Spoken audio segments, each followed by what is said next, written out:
responsible for wildfire suppression and with other state agencies, prevention is facing rising costs for its programs as fires become increasingly catastrophic. The state recently committed to spending $10 billion over the next 5 years on ZEVs, and on average, it currently spends $2 to $4 billion annually on wildfire response. The proposal. Prop 30 would increase the income tax rate by 1.75% on individual incomes above $2 million. These funds, net of expenses, would be allocated as follows. 45% of funds would promote the purchase of ZEVs, including subsidies and rebates for passenger vehicles and medium and heavy duty vehicles like trucks and buses. 35% of funds would increase the availability of ZEV infrastructure, including electric charging stations close to single and multifamily dwellings. And then 20% would help wildfire suppression and prevention. Prop 30 stipulates that at least half of the funds allocated for ZEVs and ZEV charging must primarily benefit low-income and disadvantaged communities. It also requires that CAL FIRE make hiring and training additional firefighters a top priority for its funds. And the tax increase would end on January 1st, 2043. Fiscal effects. Prop 30 would generate 3.5 to 5 billion in revenue in most years, increasing over time. This would amount to 2.8 to 4 billion for ZEV funding, 700 to 1 billion for wildfire response. The measure would help decrease state and local costs for wildfire suppression and prevention, though the size of the fiscal effects is difficult to predict. Supporters say existing programs are insufficient to address California's poor air quality, which is largely caused by automobile exhaust and wildfire smoke. Prop 30 would make electric vehicles more affordable and would create well-paying green jobs. Prop 30 would fund critically needed programs to prevent catastrophic wildfires and protect homes. And strict accountability will ensure that these funds are spent as intended. Opponents. California is already spending more than $50 billion for a multi-year climate investment, including $10 billion for ZEVs. There is no guarantee that Prop 30 will make ZEVs affordable for most California families. Prop 30 locks money from income taxes, normally a major source of school funding, into special interests. And Prop 30 is LIFT's attempt to get taxpayers to help foot the bill for the requirement to increase the number of ZEVs used. And then I'm going to give you my information on who supports it and who doesn't.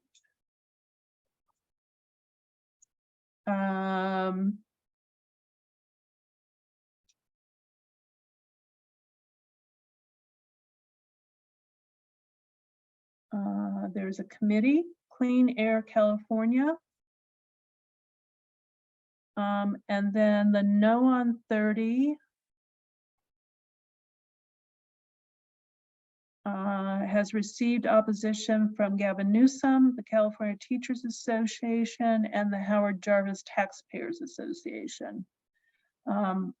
They've received 11.5 million in contributions. And the amount of money for, I don't have information on the amount of money for the proponents. So I'll stop again, and before we go to our last proposition, any questions?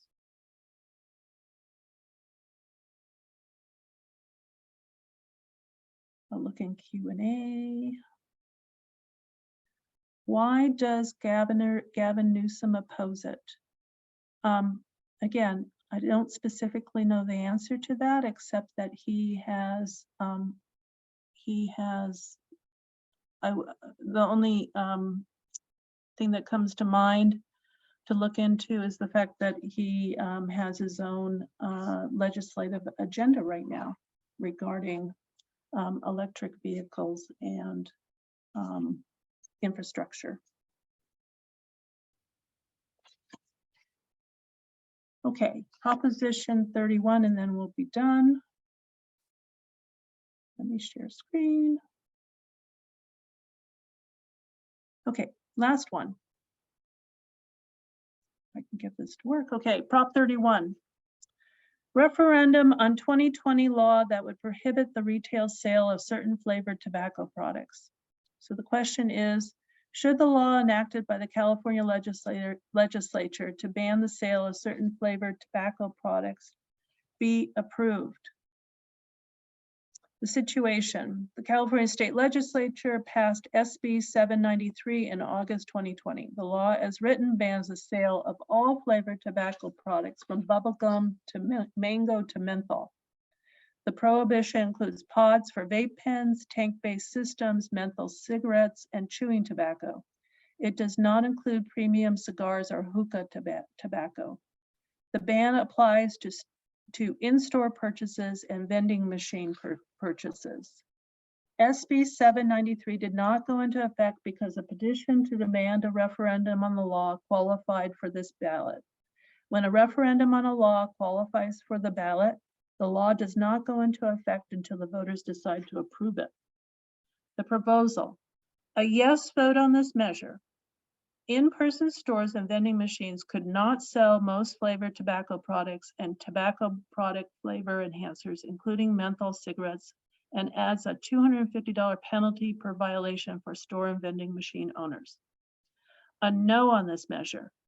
In-person stores and vending machines could continue to sell flavored tobacco products and tobacco product flavor enhancers as allowed under other federal, state, and local statutes and ordinances.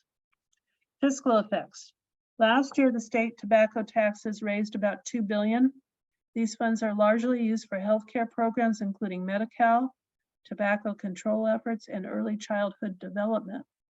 Overall, the impact of SB 793 would decrease state tobacco tax revenues ranging from tens of millions of dollars annually to around $100 million annually.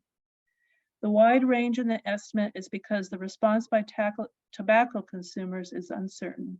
They may buy other forms of legal tobacco, in which case tobacco revenue would not decrease much.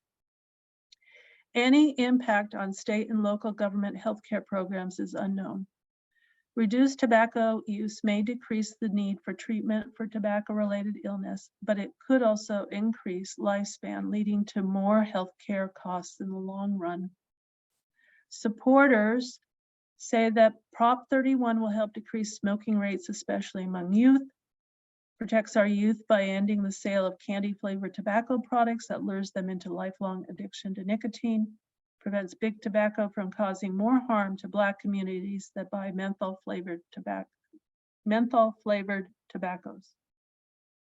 Opponents say that Prop 31 is simply prohibition of tobacco sales to adults, and it will drive more tobacco sales into illegal markets that already exist.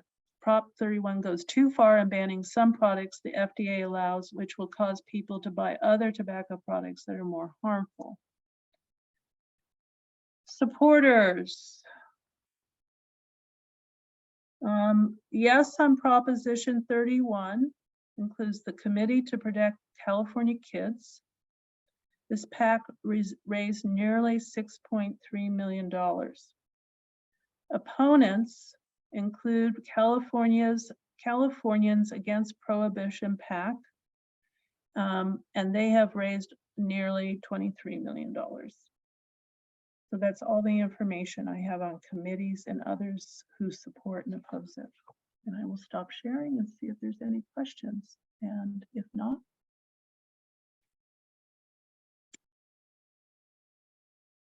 okay.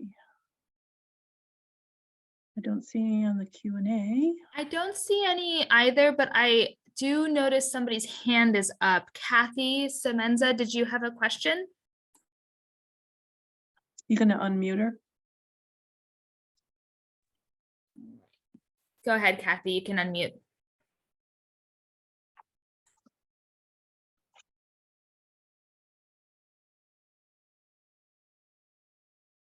There, thank you. Yeah, I'm going back to the one about the dialysis one. This Yeah. sounds like the same proposition we voted against 4 years ago. Is it very similar? It is similar. This one is more specifically about, I don't believe that one dealt with having a trained medical professional on site. Okay, That's the main difference here, okay, thank you. okay? Okay, I have a couple more slides to share if there's no more questions, and then we'll make it an evening. It looks like we have one last question about Prop 29, and then we can move ahead with the closing. of the program. Sure, go Thanks, ahead. sorry. So in the chat, we have from Victoria, Prop 29, are dialysis patients without a licensed professional on site now? Are there numbers on how many deaths or infections or reports show that the patient died or developed an infection because there was no professional on site? So in the so if you go to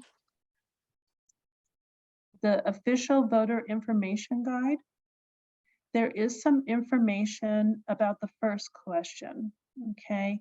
I believe that they have to have a medical professional on call. They have technicians at the sites, but they don't have a registered nurse or a medical professional. Not that technicians are professionals, but basically they have a medical doctor on call. So this proposition requires them to have a medical professional who can give treatment on site.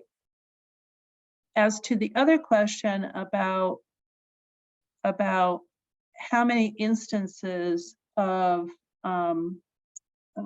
issues on dialysis sites, I don't have that information. I suspect that you might want to go to the public health department in the state, because I believe that these clinics probably have to report to them and they have that information. Okay, I'm going to share again. I just have a couple of slides to give you some information on what to do next. Come on. It's a cute dog picture. You can go to Voter's Edge to learn about the candidates on your ballot. Also, Voter's Edge has information about the propositions. There's a bunch of different places you can go. votersguide.sosca.gov, that's the official site, calmatters.org, ballotpedia.org, and easyvoter.org, which has multiple languages. These are all, if you go to our website, lwbncsmc.org, I have most of these listed as well, and other information, and also a link to the YouTube recording that I just did out loud for all of you. And I think the key dates that you need to know, ballots are going to be mailed October 10th. October 28th is the last date to register and get a non-provisional ballot. Remember, you can always register up to the day of election, but you will get a provisional ballot. And then November 8th is election day. Any other questions?